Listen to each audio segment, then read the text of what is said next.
tomto videu sa budeme opäť baviť o deriváciách, takže na úvod zopakujem, čo to vlastne derivácia je. Derivácia v danom bode je vlastne smernica dotyčnice grafu funkcie v danom bode. Takže načrtneme si dotyčnicu.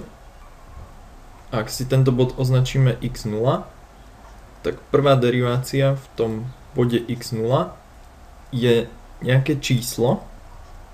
No a to číslo je smernicou tejto priamky.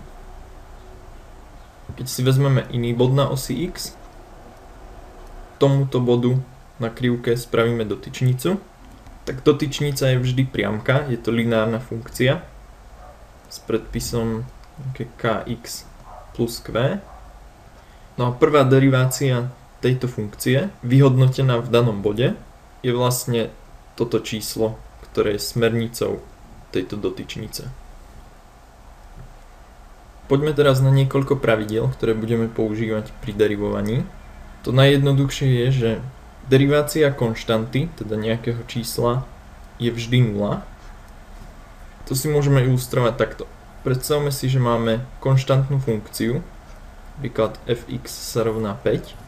Jej graf by vyzeral takto. Toto je 5.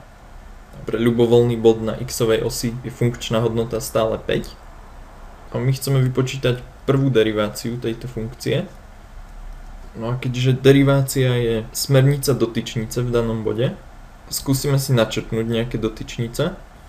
Tak v ľubovoľnom bode tá dotyčnica bude totožná s tým grafom funkcie.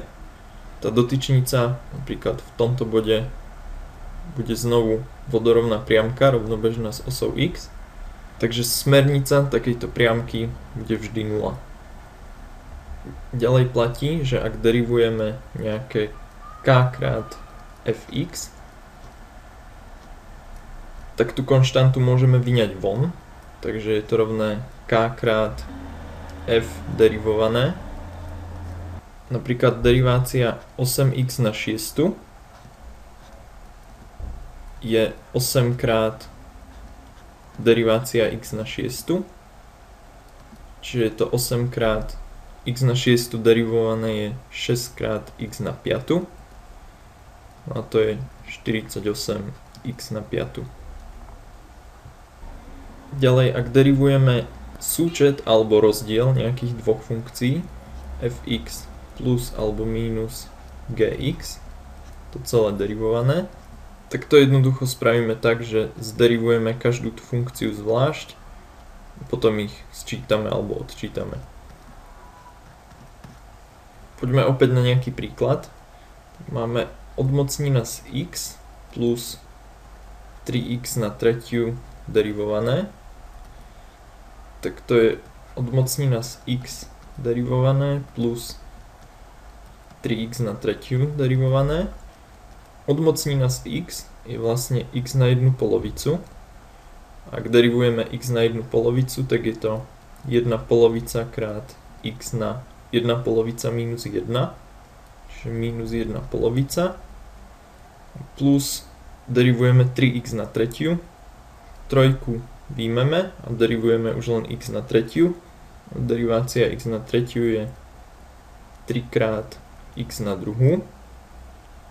Takže keď ďalej upravíme, dostaneme 1 polovica krát x na minus 1 polovicu je 1 lomeno x na 1 polovicu plus 3 krát 3x na druhú je 9x na druhú. No a ešte môžeme upraviť toto. X na 1 polovicu je vlastne odmocnina z x. Takže 1 lomeno 2 krát odmocnina z x plus 9x na druhú je výsledok. Skúsme ďalší príklad. Zderivujme x na 9 plus 4. Tak opäť zderivujeme každú funkciu zvlášť. Derivácia x na 9 je 9x na 8 plus derivácia konštanty je 0. Takže výsledok je 9x na 8.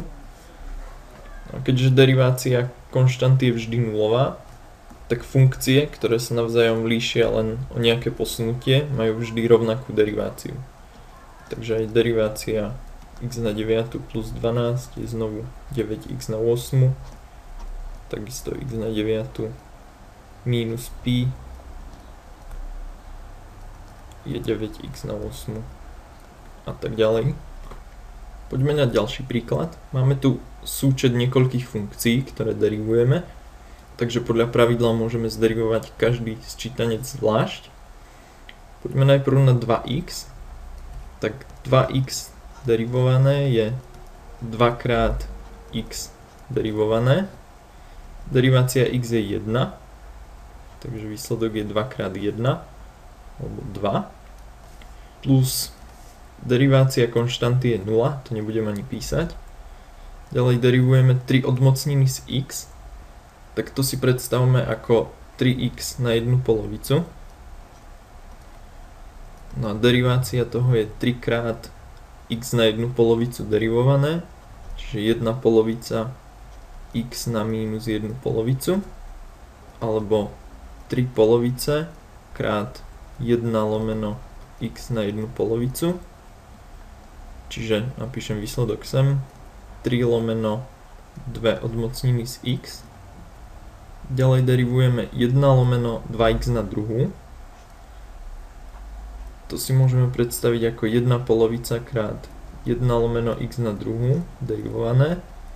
1 polovica je konštanta, takže ide von a derivujeme len 1 lomeno x na druhú, čo je x na minus druhú, derivované. Takže 1 polovica krát minus dvojka ide von a exponent znížime o 1, takže x na minus tretiu. No a to je 1 polovica krát minus 2 je minus 1, x na minus tretiu, takže minus x na minus tretiu je 1 lomeno x na tretiu. Ďalej derivujeme minus 4x na tretiu. To je minus 4 krát x na tretiu derivované, alebo 3x na druhú. Teda minus 12x na druhú. A nakoniec 2 krát tretia odmocnina z x na druhú. To je vlastne 2 krát x na 2 tretiny derivované. Je 2 krát, derivujeme x na 2 tretiny. To sú 2 tretiny krát x na 2 tretiny minus 1, čiže minus 1 tretina. 2 krát 2 tretiny sú 4 tretiny krát x na minus 1 tretina je 1 lomeno x na 1 tretinu, takže plus 4 lomeno 3 krát tretia odmocnina z x.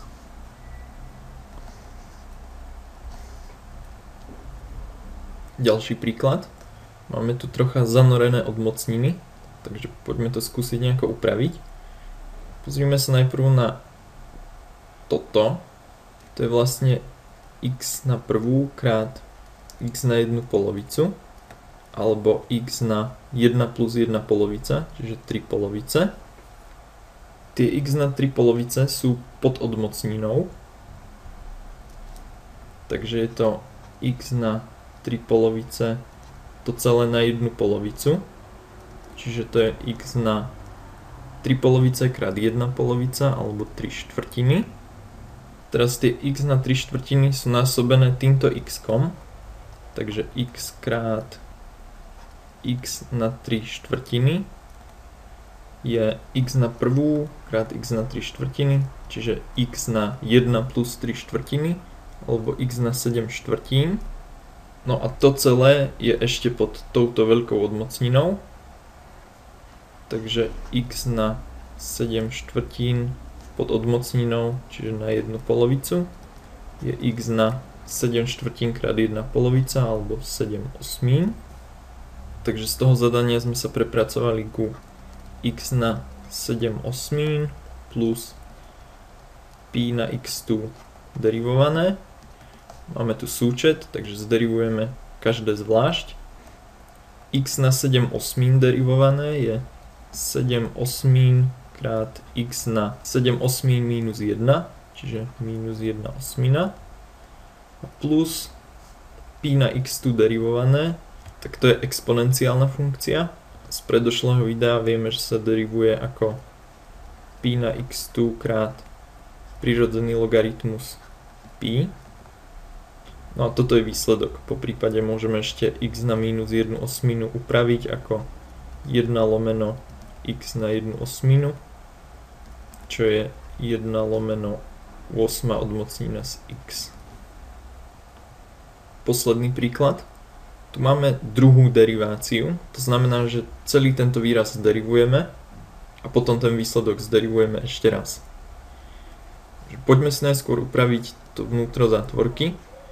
Tak máme tu 4 krát prirodzený logaritmus x minus e na x2 plus e na druhú, to je vlastne len konštanta, opäť ďalšie číslo, tak ako táto štvorka napríklad. Môžeme roznásobiť túto zátvorku. Takže e na druhú x plus e na druhú krát 4x na štvrtú. Dvakrát derivujeme. Takže začneme derivovať prvýkrát. To je 4 logaritmus x derivované minus e na x2 derivované plus e na druhú x derivované plus, prehodím poradie, 4e na druhú x na štvrtú derivované a ešte ten celý výsledok potom zderivujeme. 4 krát logaritmus x derivovaný, tak to je 4 krát derivácia logaritmu, čo je 1 lomeno x minus e na x2 derivované je e na x2 plus e na druhú krát x derivované, e na druhú je konštanta, výjmeme, krát x derivované, to je 1, plus 4e na druhú, ďalšia konštanta, krát x na štvrtú derivované, 4x na tretiu. No a celý tento výsledok ešte raz zderivujeme. Poďme si ho predtým ešte nejako upraviť. Tak 4 krát 1 lomeno x je 4x na minus prvú minus e na x2 plus e na druhú plus 4e na druhú krát 4 je 16 e na druhú krát x na tretiu. No a teraz začneme derivovať. Takže ideme znovu po jednotlivých sčítancoch. Derivácia 4x na minus prvú je 4 krát minus 1 krát x na minus druhú minus derivácia e na x2 je e na x2 plus derivácia e na druhú je 0 a plus derivácia tohoto je 16 e na druhú krát 3x na druhú. A teraz to už stačí len doupravovať. Takže tu máme minus 4 lomeno x na druhú minus e na x2 plus 0, to nepíšem, a toto je plus 48 e na druhú krát x na druhú.